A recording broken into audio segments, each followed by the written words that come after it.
Welcome back student on my channel RN Singh. Warm welcome to all of you on my channel.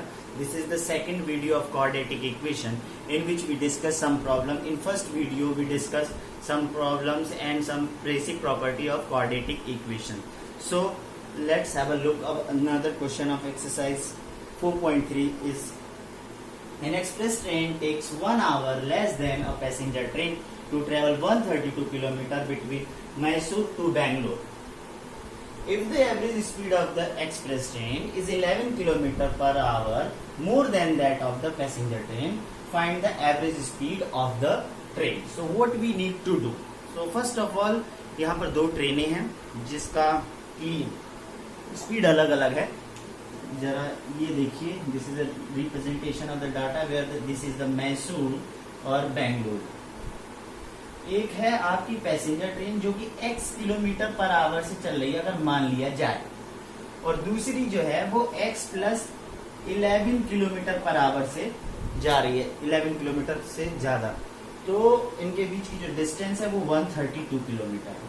तो आपको पता है speed is equal to distance upon time. तो जो time express train की है speed ज्यादा है, और जो टाइम 1 मिनट ओके सेट जो टाइम पैसेंजर ट्रेन की है x किलोमीटर और जो टाइम एक्सप्रेस ट्रेन की है, एक्सप्रेस ट्रेन बहुत कम समय लेगा तो वो कह रहा है 1 घंटे कम लेता है. तो फाइंड कीजिए speed of two train, passenger train and express train. तो how we solve it, just check it here. First of all let us consider average speed of passenger train is equal to x kilometer per hour. So according to the question, the average speed of express train is x plus 11 kilometer per hour. Okay, so make the equation how its form ATQ according to the question. तो क्या है कि 132 by traveling time taken by passenger train x minus 132 distance kilometer travel by x plus 1 express train. तो समय बचता है 1 our बचता है. समय का ही कंपैरिजन है, इसको आप यहाँ से समझ लीजिए.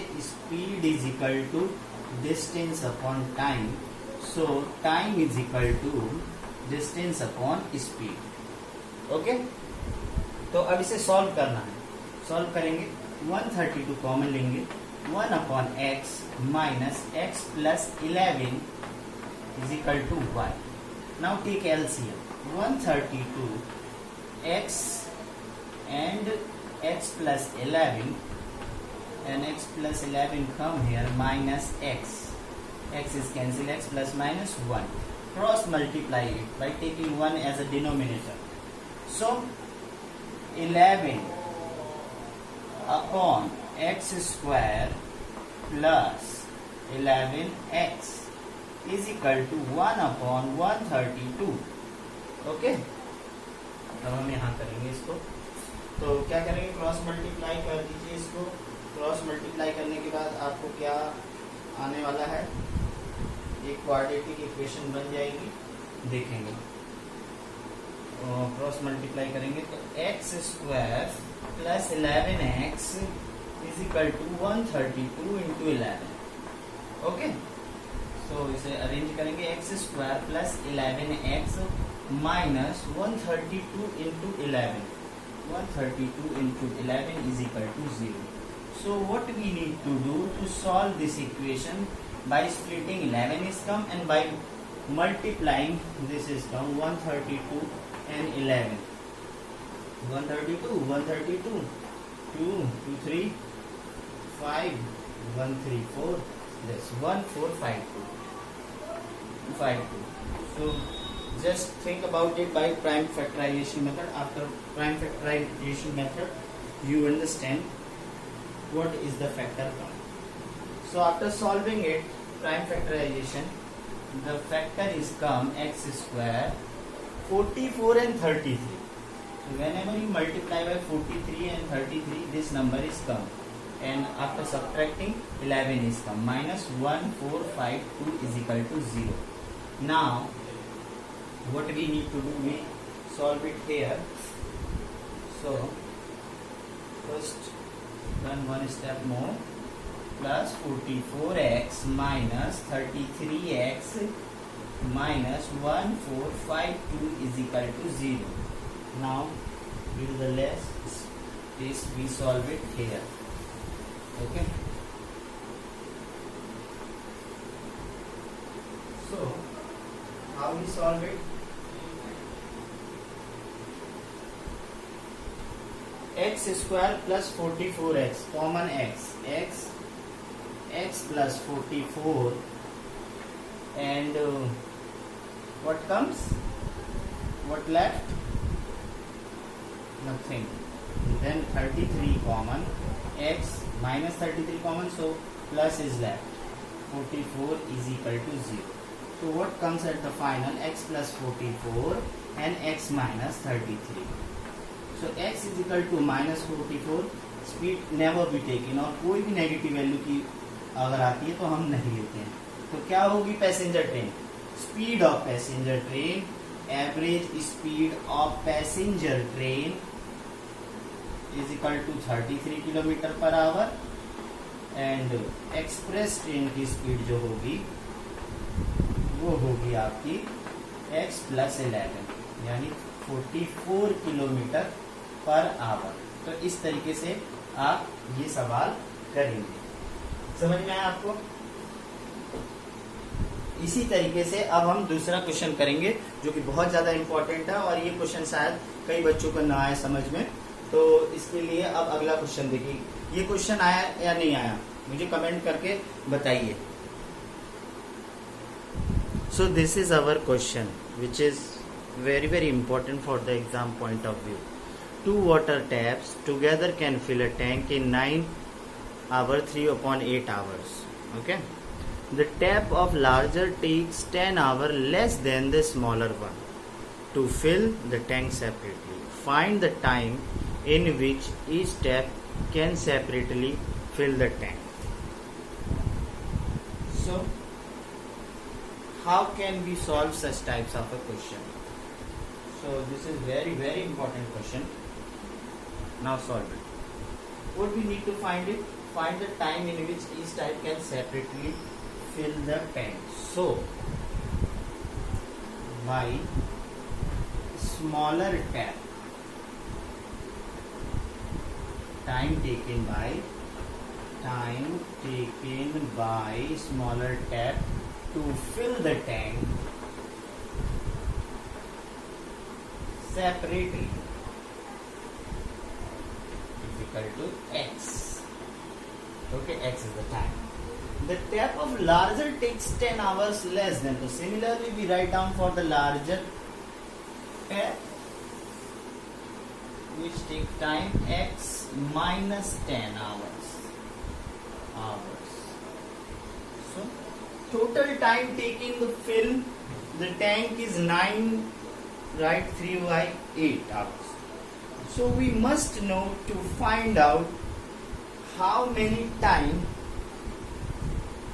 many amount of water is filled in a 1 hour by smaller tap or by a larger tap. क्योंकि एक टैंक को भरने में टोटल कितना समय है 1 घंटे का निकाल के फिर उसमें टोटल टाइम का मल्टीप्लाई कर देंगे तो निकल जाएगा. तो इसे लिखेंगे, क्या लिखेंगे? Water fill in 1 hour by smaller tap, that is 1 by x. Similarly, water filled by larger tap is 1x minus 10. Okay, एक घंटे में होगा. अब इक्वेशन बनाएंगे अकॉर्डिंग टू द क्वेश्चन. से और पीछे से बनाते हैं अकॉर्डिंग टू द क्वेश्चन. ठीक है, क्या बनाएंगे कि 1 घंटे में भरा स्मॉलर टैप ने, फिर लार्जर टैप ने, कितने को भर रहा है, कितनी टंकियों को, एक को भर रहा है। कितना टाइम ले रहा है टोटल, एक में इतना भर रहा है तो टोटल टाइम में कितना भरेगा, 9 3/8। इसको पहले हमें चेंज कर लेना चाहिए, 9 8 जा 72 और 72 और 3 75/8 75/8 आवर्स। ठीक है, अब इसे सॉल्व करेंगे। कैसे करेंगे सॉल्व, देखिए सेम है, इसको उधर ले जाइए, when this goes that side. तो सॉल्व करिए इस इक्वेशन को, कैसे सॉल्व होगी। x और x कितने हो जाएंगे, 2x, ठीक है, और -10 upon x² minus 10x is equal to 8/75। Cross multiply करेंगे, 75 two 150x minus 750 is equal to 8x² minus 80x। तो क्वाड्रेटिक इक्वेशन में चेंज करेंगे फटाक से, तो 8x² माइनस 80x और ये है 150। जब 80x माइनस का 150 उधर जाएगा तो क्या हो जाएगा, 230x और ये माइनस जाएगा तो plus 750 is equal to 0। Solve करेंगे इस इक्वेशन को हम जल्दी से। तो क्या मिलेगा, फैक्टर निकालेंगे, 8x² पहले से लिख देते हैं, 230x plus 750 is equal to 0। तो हमें ये 750 और 8 को मल्टीप्लाई करना है। एक्सट्रीम जो होते हैं फैक्टर कोफिशिएंट, उनका मल्टीप्लाई करके जो आता है वो स्प्लिट वालों के टर्म ऐसे ऐड करके हमें लाना होता है। तो बताइए क्या होगा। तो इसका मल्टीप्लाई करके 750 और 80 का 6000 आ रहा है, और हमारे पास बीच में 230 दे रखा है, तो 6000 कैसे आएगा, 200 प्लस 30। तो करेंगे इसे 200 plus 30, 8x² minus 200 plus 30x plus 750 is equal to 0। तो how to solve next, 8x² 200x minus 30x plus 750 is equal to 0. What we get common from both terms, ये देखना हमें पड़ेगा। 200 और 8 में से हम क्या कॉमन ले सकते हैं, पूरा 8 ले सकते हैं, नहीं ले सकते। तो क्या हम 4 ले सकते हैं, जी यस 4 लेते हैं। 4x लिया, नहीं 200 को अगर 8 से डिवाइड लगाएं तो क्या 8 से डिवाइड नहीं होगा, 8 2 जा 16 बचा कितना 4 और 8 5 है, तो 8 का 8 पूरा कॉमन ले लेते हैं। 8 इज इक्वल 8x, तो x माइनस कितना बचा 25 माइनस, अब हमें क्या लें कि वहाँ x बचे, 30 लेते हैं minus 30, x minus 25 is equal to 0। तो क्या आया अब हमारे पास, x माइनस 25 एंड सेकेंड है x 8x माइनस 30। क्या होना है, x माइनस 30। तो आपके पास वैल्यू आई x इज इक्वल टू 25 और x इज इक्वल टू 30/8। अब 30/8 जो है वो कितनी वैल्यू होती है, वो देख लिया जाए, 8 3 जा 23 के समथिंग। और जो लार्जर टैप है वो 10 घंटे कम लेता है, हालांकि दोनों पॉजिटिव आ रही है। जब लार्जर टैप 10 घंटे लेगा तो लार्जर टैप की वैल्यू नेगेटिव में आएगी, तो वो पॉसिबल नहीं है। तो हम क्या लेंगे, x इज इक्वल टू 25 लेंगे। तो इस चीज को हम कहाँ रिप्रेजेंट करेंगे, मैं स्पेस बनाता हूँ इसके लिए। किसको रफ कर सकता हूँ मैं, एक सेकेंड जरा रुकिए, वहीं ऊपर लिख देता हूँ, स्पेस बनाने की जरूरत। x is equal to suppose 25 आया है, 25 आवर्स। सो लार्जर टैप के द्वारा क्या आएगा, 25 माइनस 10 दैट इज 15 आवर्स। तो इस चीज को आप दोबारा से कॉपी पेस्ट करके नीचे लिख सकते हैं, ठीक है। तो इस तरह से ये क्वेश्चन बहुत बहुत इम्पोर्टेंट है। अब हम देखते हैं कुछ और क्वेश्चन एक्सरसाइज 4.4 के।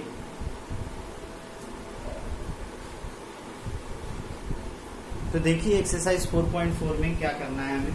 बेसिकली एक्सरसाइज 4.4 किस चीज पर डिपेंड है, तो इन exercise 4.4 quadratic equation, first equation, ठीक है। फर्स्ट इक्वेशन क्या कहता है, find the nature of the roots of the following quadratic equation, if the real root exist find them. Okay, so first question is 2x² minus 3x plus 5 is equal to 0।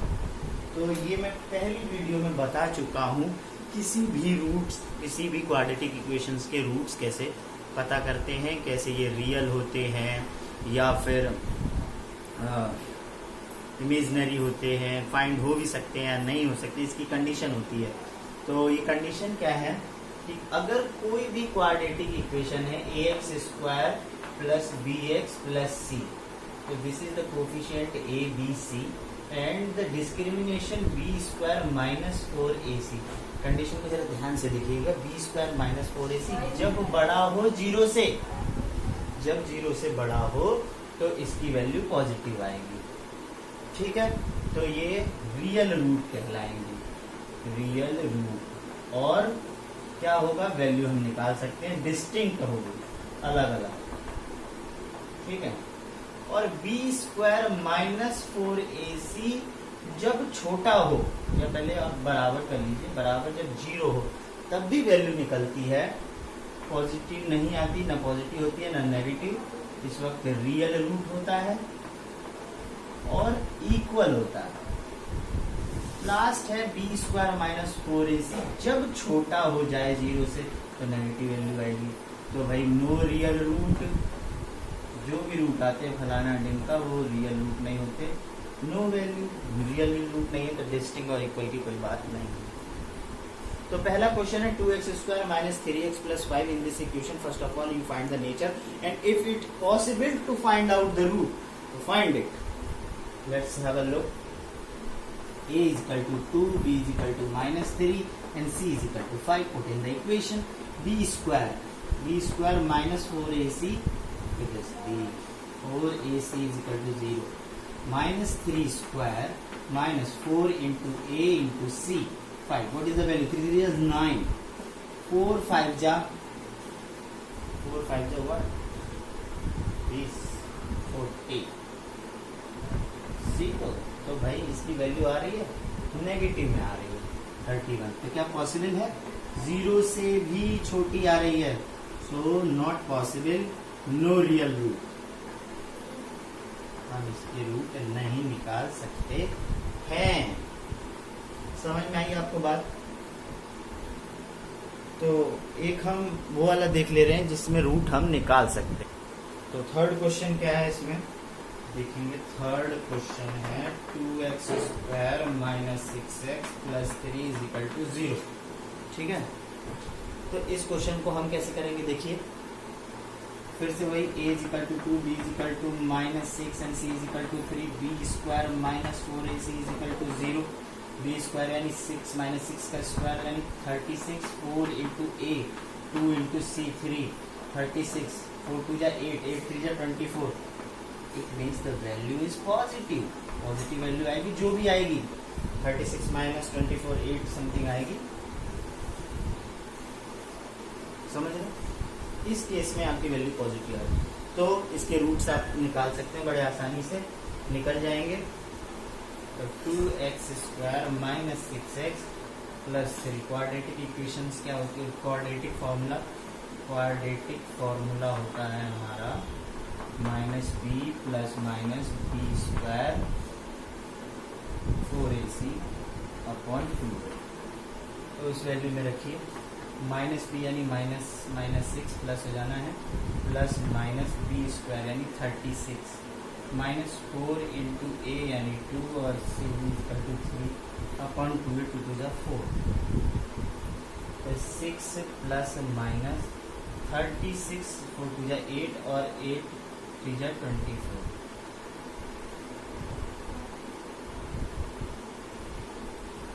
Minus करेंगे 10 पे 12 आने वाला है, 2a 4 हो गया, equal to 6 plus minus 12 upon 4। तो इसमें से क्या कॉमन आएगा, कैसे सॉल्व करेंगे। इक्वेशंस को। हम इसको यहाँ पर देखते हैं ऊपर, तो इसको हम यहाँ लिखते हैं 6 प्लस √2 में से 4 3 होता है तो 2√3 आ गया अपॉन ये प्लस माइनस है और 4 में अब इसमें से 2 कॉमन आ जाएगा तो 3 प्लस माइनस √3/2 आ गया। तो प्लस माइनस है तो 2 वैल्यू आएगी, तो इसकी 2 वैल्यू जो होगी 3 प्लस √3/2 एंड 3 माइनस √3/2। इस तरीके से ये इसकी 2 वैल्यू होती है। तो इस तरीके से हम रूट्स निकालते हैं। अब इसमें भी कुछ वर्ड प्रॉब्लम आते हैं, वो बहुत ही आसान है।